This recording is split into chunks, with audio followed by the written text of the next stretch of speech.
Hello again, it's Elisabeth here. This is The Gift of Giving, which is Craft Consortium's latest collection, and it has been designed by Helz Cuppleditch. You'll have to take a look at my other YouTube videos to see this collection in detail, but today we're going to look at colouring some of these beautiful images. So there are 6 sets of stamps with this collection, The Gift of Giving, and they depict these very cute little puppies and kittens giving gifts and generally having a good time. So I stamped the images out to give me a few ideas for when I'm making up my design team samples. But today I thought I would show you a very basic way that I have of colouring in the images.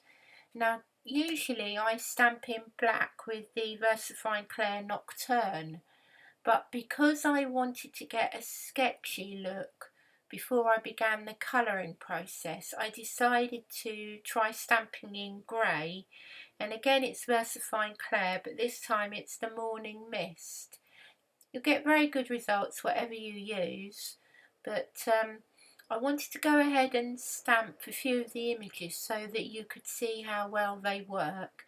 And because I've got a nice big stamping platform, I took as many of the stamps I wanted to colour in and stamped them out in one go. So they're easy to peel away from the backing sheet. So I took the main image of the little puppy, and then I took one of the 3 balloons and a few of the presents. So all in all there's 6 main focal stamps, and then you've got things like the presents and the bottles of champagne and the balloons and the bees, and then within each set you've got the 20 sentiments. But I'm just going to stamp out a few images here, and this is what I do, rather than stamping one at a time, because I like this ink and I know how it works. I tap over and I almost prime the stamp with a little bit of ink. So I'm tapping quite gently. You don't need a lot of ink, you don't want to flood the stamp, but equally you need good coverage. But because I'm doing a few at a time, I then go over it again just to make sure that the ink is wet enough for when I come to stamp.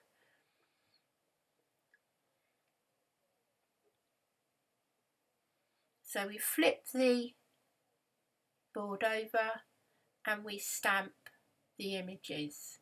Now again, take your time with this part of the process because you want the ink to almost kiss the paper underneath.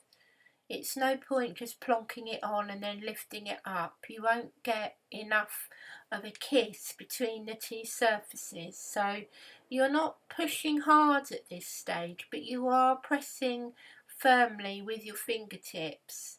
And more importantly, you're giving it time to adhere. So here you go. Beautiful stamped images. Oh, to be able to draw like that.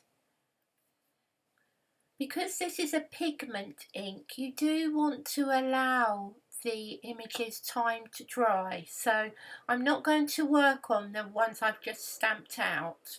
But before we begin, let me show you some of the colouring that I have done. It did take me a little time, but I was completely in the zone and I thoroughly enjoyed doing it. So you'll see there that I've got 2 images. Now, this is the first image that I stamped out and it didn't align quite right, so I missed a few areas, but it's not a problem because I'm going to use the little doggy and I'm going to cut that part out, and then I can use it as my own decoupage area. I am a basic colourer. If you look at someone like my fellow team member Janine Quinn, she is fantastic at colouring, but what I tend to use is take the imagery that Helz has beautifully coloured in, or I use the stamps themselves that Craft Consortium always colour coordinate for us, and these form the basis of my colouring, so I can adapt them, but I use the shading to try and make my own work look a little bit more professional. So let's get a little bit closer, and then I'll try and talk you through some of the pencils that I use. So when I was colouring the original one, I wrote down the colour combos that I was using. So I've got my Faber-Castell white, warm grey, cream, raw umber and walnut brown. I've always got a pencil sharpener near me. And then for the eyes, I use my Micron pens 0.5. I also use Arteza pencils, but it's whatever you've got to hand really. So if you look here, I'm beginning by shading the main part of the little puppy with my white pencil, and I use this as a base coat really. So I tend to go for the lightest colour within the piece that I want to work on, and I use small circular strokes, and then I keep referring back to Helz's image to make sure that I'm colouring in the right areas. I am getting better at this process, but I do like to have something to refer to, and it's a very good way of working for a beginner. I'm going to bring in the warm grey pencil now, and this is how I begin to shade the side of the puppy's head. So let's try and zoom in and I'll show you on Helz's original artwork. So on the left hand side of the puppy's face there's a very light grey shadow, so I'm going to try and replicate that on my own image. So it's very light and it's very gentle, but I'm going to sweep around that left hand side of the puppy's face, and bit by bit I'm building up depth and dimension.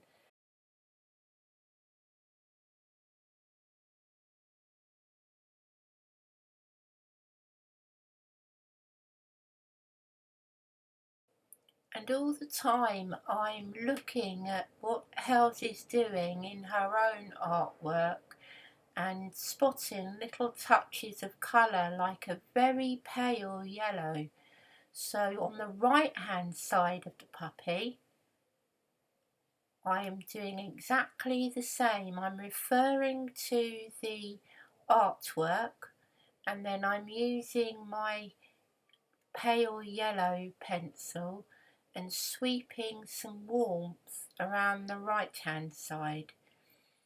An artist would be able to explain to you about light and shade, but I'm taking advantage of Helz's artwork and I'm trying to create my own version, but I know from the short time that I've been doing this that my colouring is improving, so you have to begin that somewhere, don't you?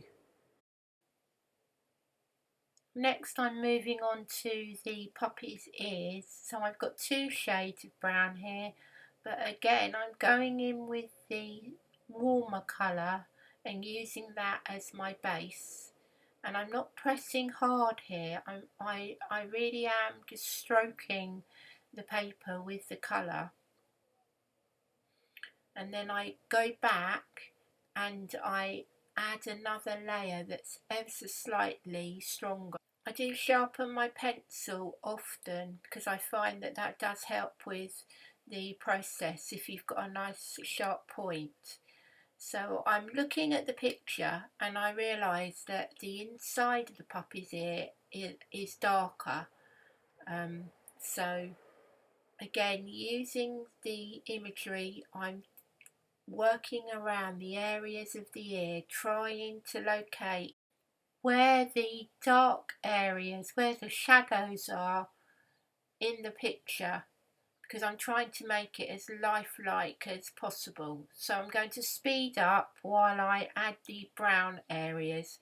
So essentially I'm using two pencils again, a light and a dark, and I'm going to go the whole way with the light, halfway with a darker pressure, and then I go in at the end and I add the last layer with my walnut brown.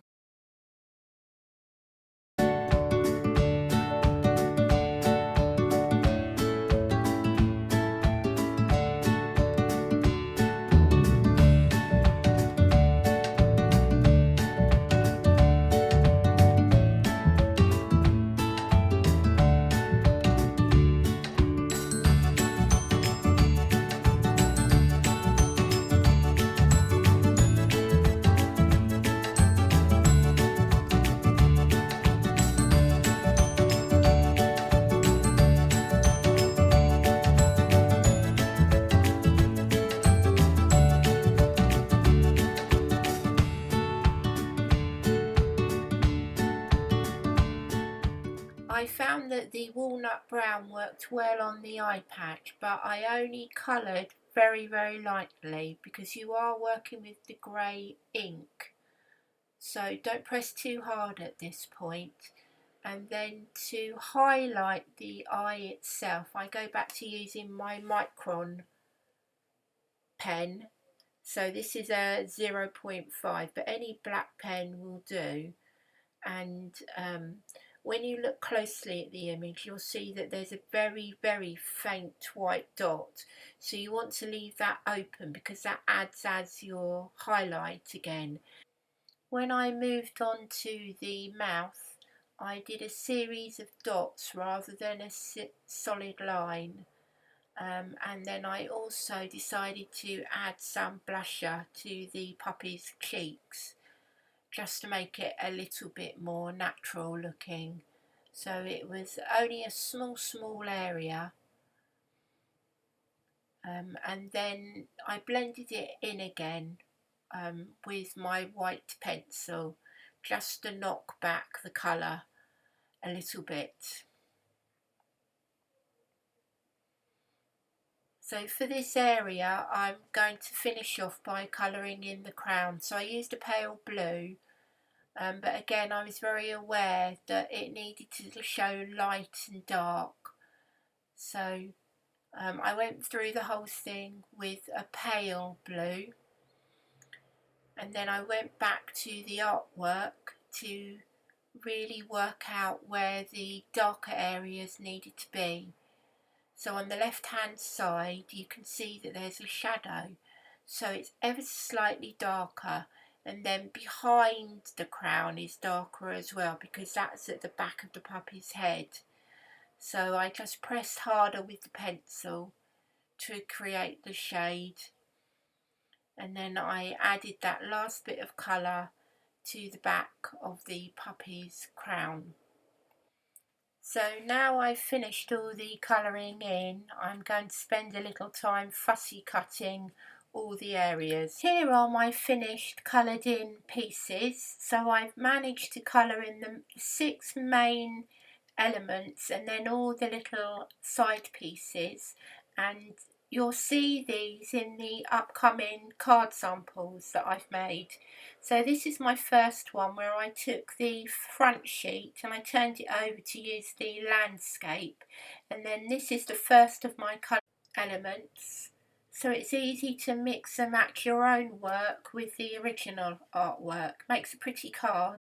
The next group of samples incorporate the new dynamics cutting dies that Craft Consortium have launched. They're very good quality, and they're made up of various elements. This one here is called Deco Square, and I've used it as a border for the little puppy that was one of the decoupage cards. Then I've incorporated a washi tape flag. So I took the washi tape and I stuck it onto the back of a piece of card, and then I die cut it with one of my own flag cutting dies. And then I've used some of the extra decoupage parts to just bring out that central design.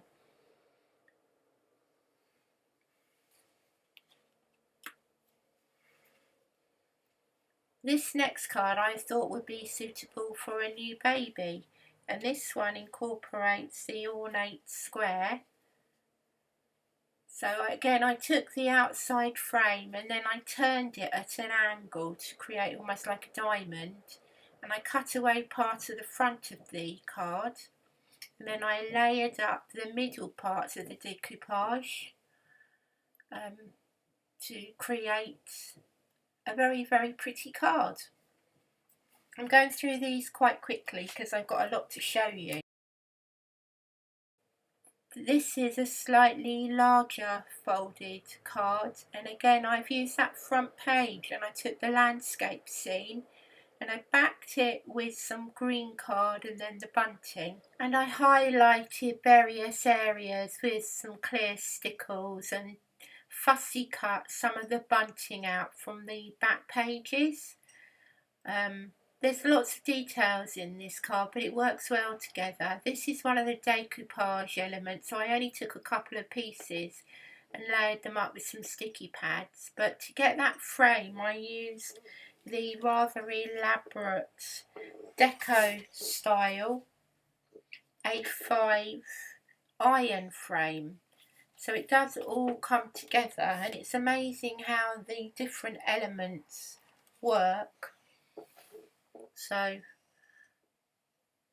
these little sentiments I cut from one of the sentiment pages, and then the laugh is from a bigger die that I will show you a bit later on. But as you can see, you can cut into it and use it just on its own. The next card is more of a stepper card. So this is suitable for a young child's birthday, I think. So it did involve quite a lot of cutting out, but I think the effect was worth it.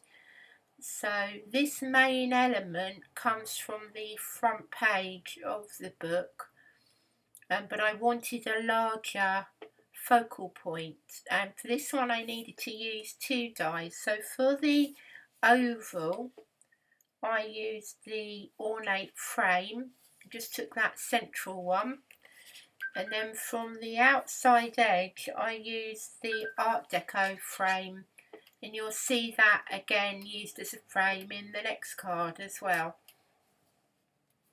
But you can see how everything mixes and matches together. So yeah, this involved a lot of fussy cutting of those balloons and layering them up as if they were flying away. And then I did things like I used the bunting again, and I took some of these stamps and heat embossed them with some white powder. And this is the other card where I've used that deco frame. You can use it either portrait or landscape, but it works well in a bold colour as well as the pattern paper. And this time I teamed it up with the Live, Laugh, Love. So you've got the outside circular frame that I used on this particular card, and the Live, Laugh, Love is the laugh that I cut out in glitter card and put on that other card. So this is where the puppy comes into play. And you remember I said to you that it doesn't matter if you fluff up your stamping, that you can always use a different element. So all I did was cut away the head because I preferred my colouring in on that second one, and it acted as another layer for the card. So now we're going to move on to the little project that we're going to make today. So this is the idea behind it. that you're going to make a box with a wraparound, and inside the box there are 4 mini cards. So again, we've used that front page, very simple 4x4 cards with a decorated stamped envelope and a little extra piece of paper in the back. So I'm going to show you very quickly how I put this together, but you can use any of the designs on that front page, or you could even use the decoupage mats. It's entirely up to you.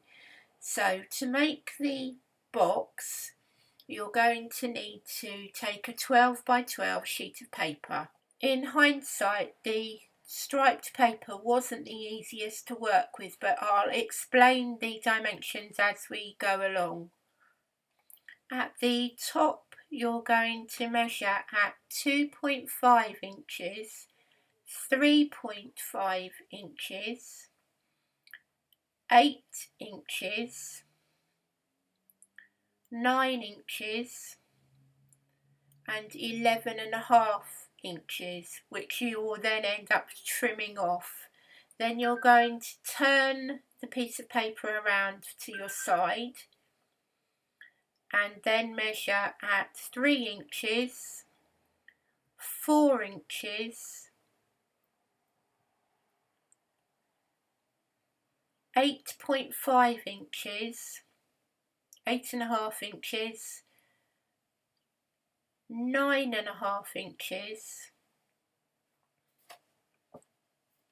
But don't worry if you miss that, because I will put the dimensions in the comments below.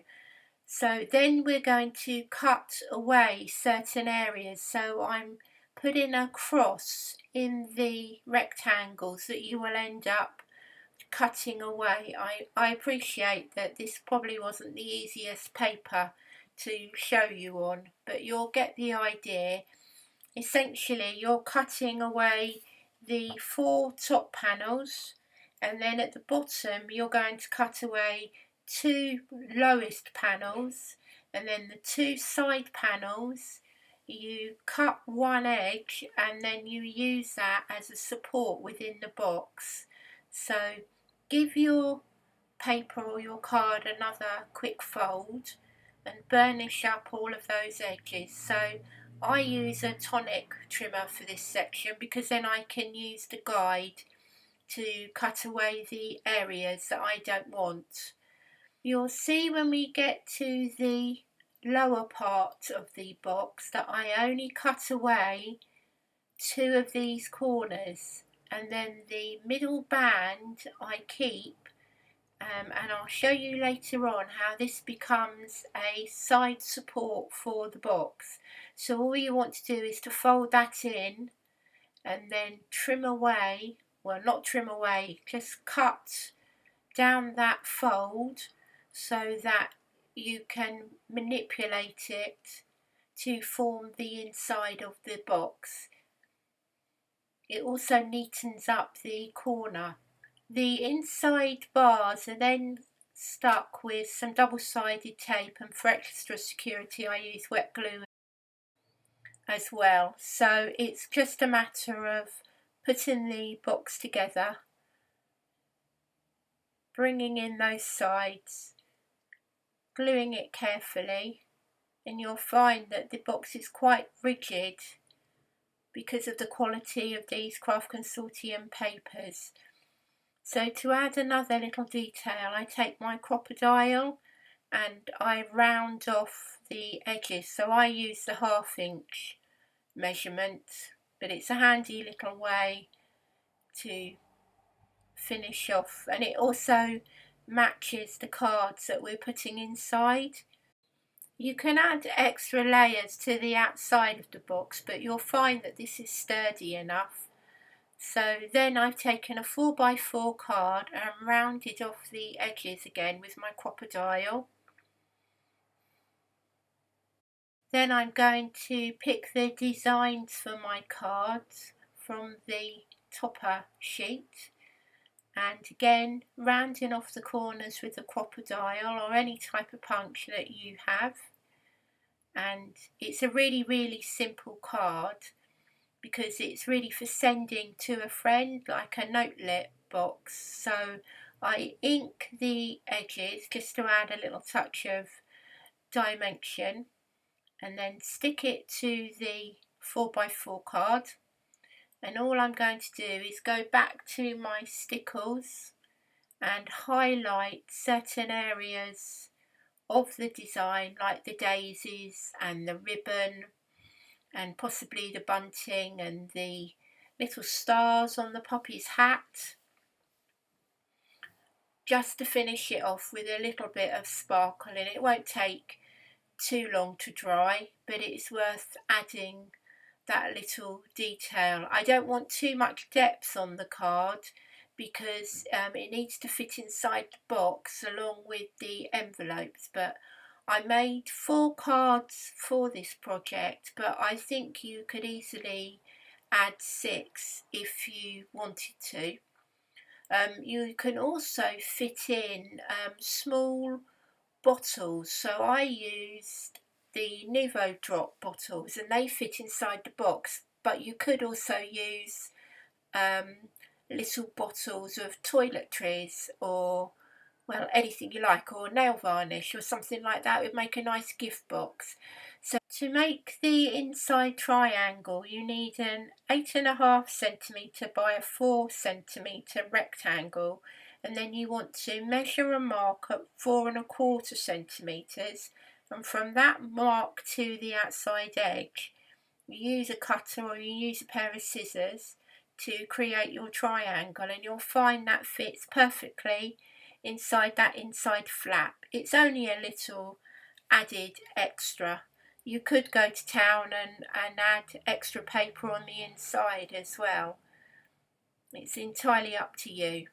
So I would leave that to dry, and then because I'm going to stamp on the outside of the card, I just put a scrap piece of card inside the envelope and took my trusty VersaFine Claire with one of the present stamps and one of the little bees, and so just inked it up really simply. It's easy to do, but it just makes your project stand out and it makes your gift that little bit more personal to whoever you're giving it to. It didn't take me long to colour the envelope, but I did speed up the film for you.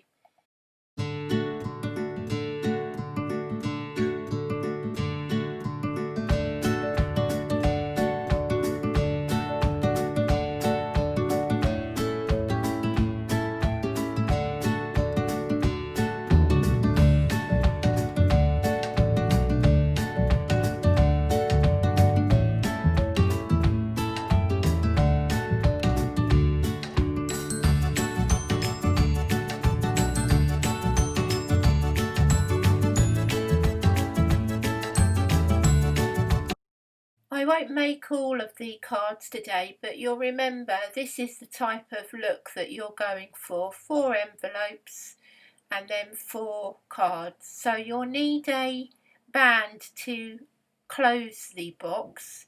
So this is the 12-inch paper cut into a 1/8 strip, and then you fold it round the middle of the box, and then you cover up that centre seam by using one of the little gift of giving sentiments. I stuck the sentiment onto a small flag and added it at an angle. You can use the washi tape, but this one didn't need it, so I used a sticky back pad to give it some dimension.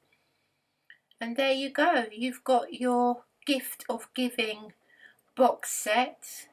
You can make it with any of the papers, use as many of the cards, but personally I think that makes a lovely gift to send to someone you love.